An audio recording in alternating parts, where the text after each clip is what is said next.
اور حکومت میں کانفیڈنس آ گیا، اپوزیشن کی آپس کی لڑائیوں میں، عوام کی ان سے دوری سے، خاص کر لاہور کے جلسے کے بعد. یہ میں نے آپ کو پہلے بھی بتایا تھا کہ لاہور کے جلسے سے اپوزیشن کو بہت بڑا دھکا لگا ہے. مگر یہ جو کوئٹہ میں واقعہ ہوا اس کے بعد خان صاحب پھر بہت کہیں دور نیچے چلے گئے. ان کی ساکھ پر پھر سوالیہ نشان لگ گئے اس حکومت پر. ان کی ضد، ان کی انا یا کوئی اسٹریٹجی، میں یہ نہیں کہہ سکتا کہ یہ بڑی انہونی سی بات لگتی ہے کہ اول تو میرے نزدیک مرنے والوں کے لواحقین کی یہ کوئی منطقی نہیں ہے کہ وزیر اعظم آئیں گے تو جنازہ دفنایا جائے گا. وزیر اعظم کیا کر سکتا ہے؟ یہ وہی وزیر اعظم ہے جو ایسے ہی ایک واقعے پر ہزارہ میں، آپ نے ویڈیو دیکھ لیا ہوگا، درجنوں جگہ سے وہ ویڈیو آ رہی ہے کہ جا کر خان صاحب نے کہا تھا کہ یہ زرداری اس کا ذمہ دار ہے، زرداری دور کی بات ہے اور یہ بے حس لوگ ہیں اور ان کے خلاف کارروائی ہونی چاہیے، یہ ذمہ دار ہیں اس قتل عام کے. آج وہ وزیر اعظم کہتا ہے کہ مجھے بلانے کی شرط لگا کر بلیک میلنگ کی جا رہی ہے، اور وزیر اعظم بلیک میل نہیں ہوگا، جس کا پاکستان ہیومن رائٹس کمیشن نے بھی اس پر اپنا رد عمل دیا اور کہا کہ یہ ایک انتہائی گھٹیا اور بے حس سوچ ہے اور یہ کوئی وزیر اعظم نہیں کر سکتا کم از کم. مگر یہ کہ اب 6 دن کے بعد وہ لاشیں دفنائی جا رہی ہیں اور کل رات سے کہا جا رہا ہے کہ نور ایئر بیس پہ پرائم منسٹر کا جو اسپیشل طیارہ کھڑا ہے، مگر وہ ابھی تک جا کر نہیں دیے ہیں کہ ان کی شرط تھی کہ پہلے دفنائیے تو میں آؤں گا، مگر ابھی بھی نہیں گئے ہیں. باڈیز دفنا دی گئی ہیں.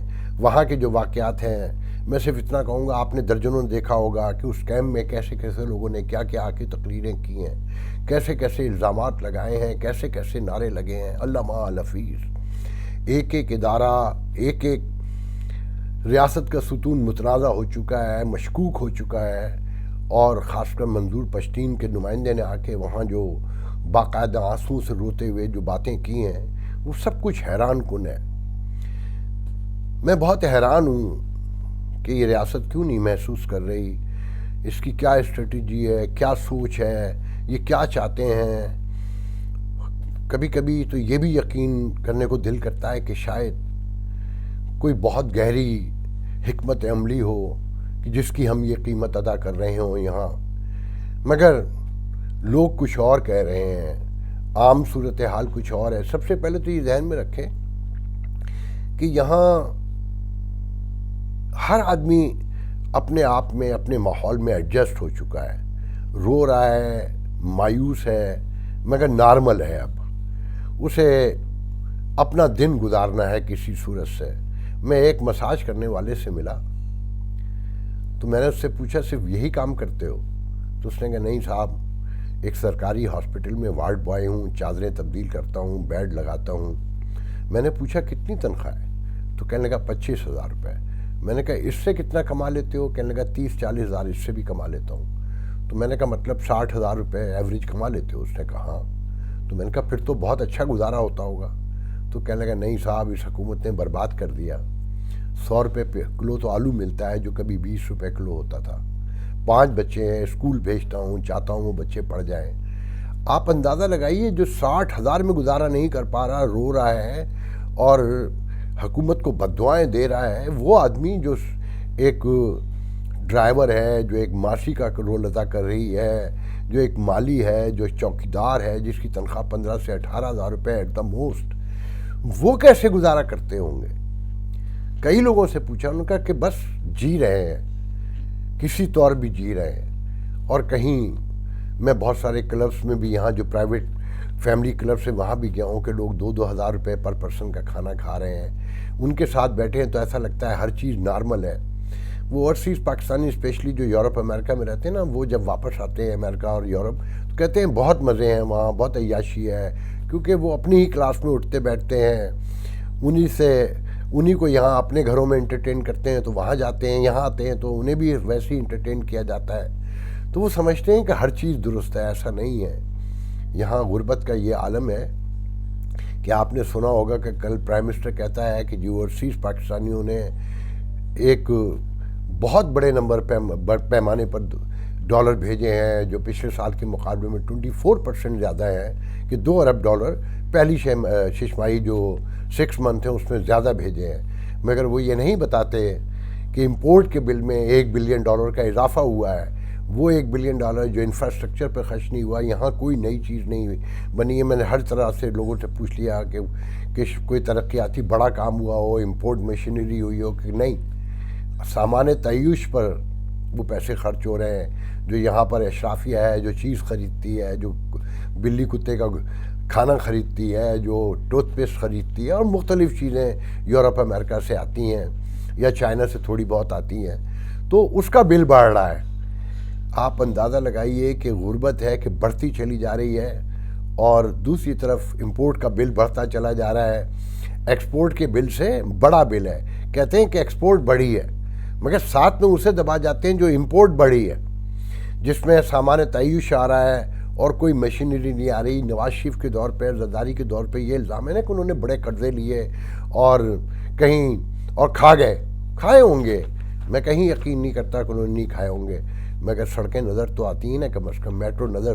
میں اختلاف رکھتا ہوں میٹرو بننے سے، کہ جس شہر میں لاہور میں 62% لوگ صاف پانی نہ انہیں ملتا ہو پینے کے لیے، وہاں میٹرو لگا دی جائے، اورنج ٹرین لگا دی جائے، اور وہ کنٹیمنیٹڈ واٹر سے مر رہے ہوں، مگر کم از کم وہ یہ تو بتا سکتے ہیں نا کہ یہاں پر میٹرو لگی ہے، اورنج ٹرین لگی ہے، موٹر وے بنا ہے۔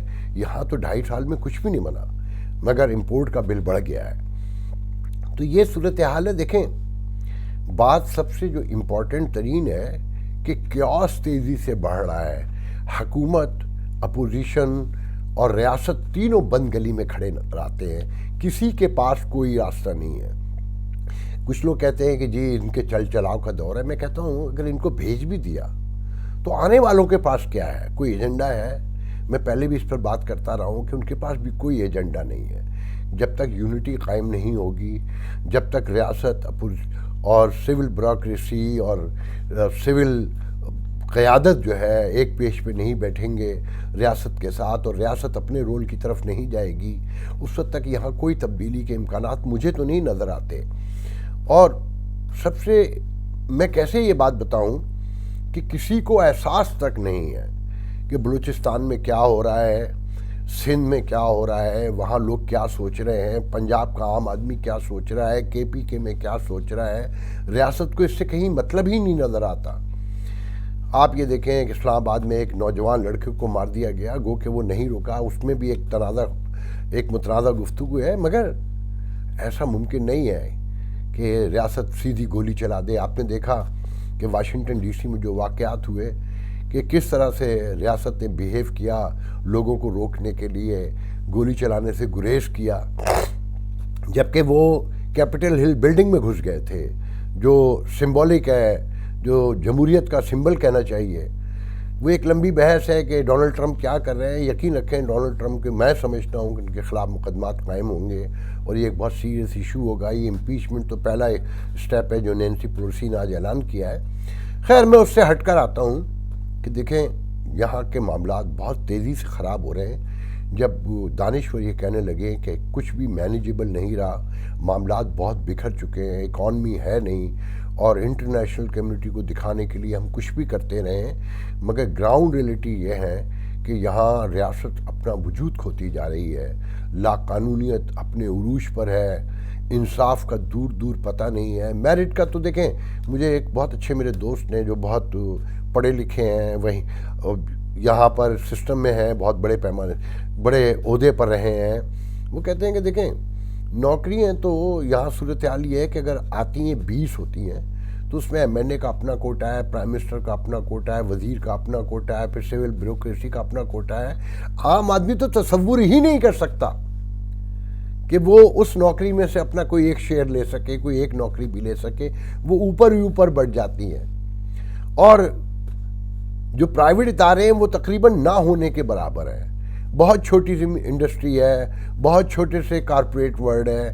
آج ابھی میں خبریں سن رہا تھا کہ گیس ہر طرف بند کر دی گئی ہے، صنعت کے لیے بھی بند کر دی گئی ہے، گھریلو صارفین کے لیے بھی تقریباً آلموسٹ بند کرنے جا رہے ہیں، پیٹرول کی قیمت بڑھ گئی ہے۔ ابھی 4 ہفتے میں قیمتیں 12-13% بڑھی ہیں اور کوئی پوچھنے والا نہیں ہے. دیکھتے دیکھتے چینی کی قیمت جو 1 مہینے پہلے کہہ رہے تھے کہ دیکھیں ہم واپس لے آئیں $85 پہ، اب وہ پھر 100 کراس کر چکی ہے.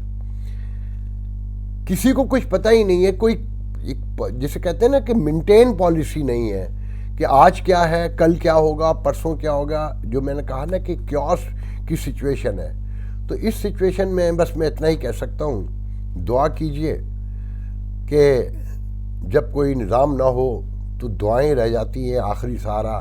مایوسی میں دعا ہی کام آتی ہے شاید، کہ اگر یہ تسلی بھی نہ ہو تو پھر ہمارے پاس بچتا ہی کیا ہے.